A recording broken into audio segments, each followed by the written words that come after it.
राधा रानी जी कहने लगी और सांवरिया हो गया, कहने लगे सुनो आजो आजो आजो एक उन्होंने को 2 मिनट लेने लाइव भी चलता रहा एक उन्होंने ले लो एक कल दे प्रोग्राम का मड़द बोल दो चलो ਭਾਜੀ ਆ ਮਾਈਕ ਜਿਹੜਾ ਸਾਇਲੈਂਟ ਕਰ ਦਿਓ ਮਾਈਕ ਇੱਧਰ ਰੱਖੋ ਆਵਾਜ਼ ਦਾ ਜੈਕਾਰਾ ਚਿੰਤਾਪੁਰਨੀ ਦਾ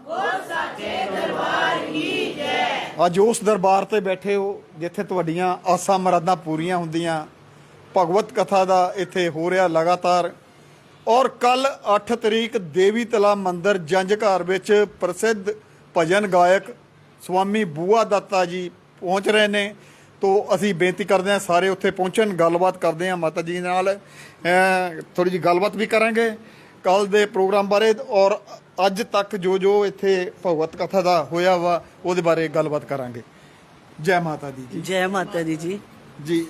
हाँ जी 1 तरीक तो लेके 7 तरीक तक अज तक श्रीमद भागवत की कथा हुई है अज श्रीमद भागवत को विश्राम दिता है परम सुख में परम आनंद में जितनी भी संगत आई है सब ने आनंद मानिया है ठाकुर जी इसी तरह कृपा करते रहन सबनों अपने नाम का भगती का रस देन और सब इस रस के विच चूमन और अपना जीवन सफल करन इस तो वध के शब्द ही नहीं कि मैं की बोल दवां इतना आनंद संगत ने प्राप्त किया है जो इस जीवन ਦਾ ਜੀਵਾ ਕੋਲੋਂ ਵਰਣਨ ਕਰਨਾ ਬਹੁਤ ਮੁਸ਼ਕਿਲ ਹੈ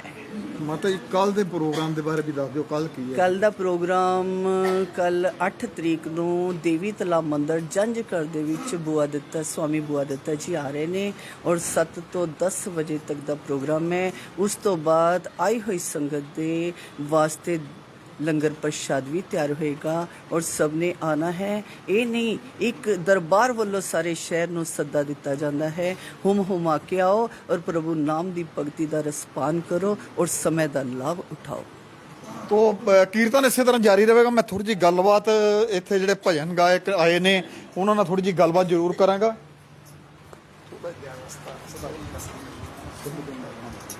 ਇਹਨਾਂ ਬਾਰੇ ਪਹਿਲਾਂ ਮੈਂ ਥੋੜਾ ਜਿਹਾ ਇੱਕ ਮਿੰਟ ਜੀ ਜੀ ਬੋਲੋ ਜੀ ਦੇਖੋ ਜੀ ਨਕੋਦਰ ਸ਼ਹਿਰ ਦੀ ਇਸ ਧਰਤੀ ਤੇ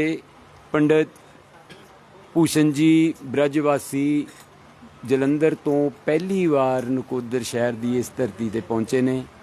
ਤੇ ਬਹੁਤ ਅੱਛਾ ਲੱਗ ਰਿਹਾ ਇਹਨਾਂ ਨੂੰ ਵੀ ਸਾਡੀ ਸੰਗਤ ਨੂੰ ਵੀ ਕਿ ਇਹਨਾਂ ਦੇ ਭਜਨਾਂ ਦੁਆਰਾ ਸਾਰੀ ਸੰਗਤ ਪੂਰੀ ਠਾਕੁਰਮੈ ਹੋਈ ਪਈ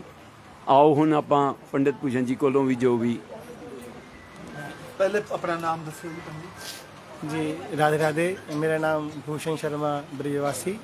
और मैं इत्थे नकोदर दे विच तो पहली बार आया जी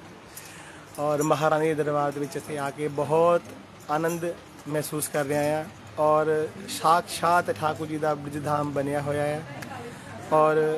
जो देवा जी ने कहा है सब समय सिर पहुँचो और इस उत्सव का आनंद मनाओ लाभ उठाओ क्योंकि ये ਮਾਨੁਸ਼ ਦੇਹ ਹੈ ਇਹਨਾਂ ਹੀ ਚੀਜ਼ਾਂ ਨਾਲ ਇਹਨਾਂ ਹੀ ਉਤਸਵਾਂ ਦੇ ਨਾਲ ਸਾਡੇ ਅਸੀਂ ਆਪਣੇ ਆਤਮਾ ਨੂੰ ਕਲਿਆਣ ਕਰ ਸਕਦੇ ਨੇ ਔਰ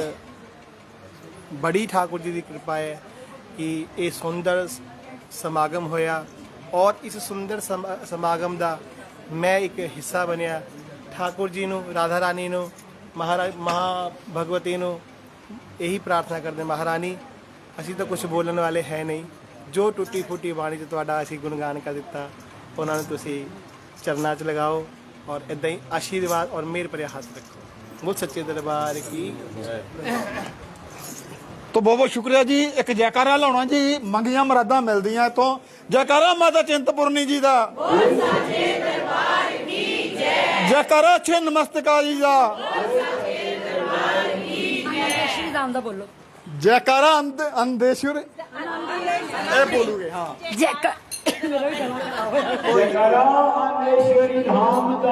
बोल साचे दरबार की जय तो बेनती जी एक बार फिर कल 8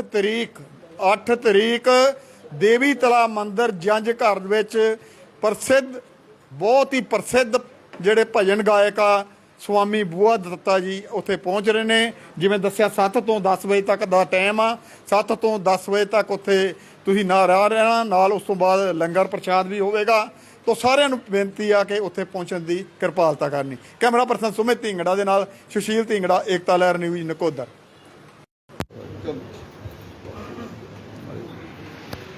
ਆਓ ਜੀ।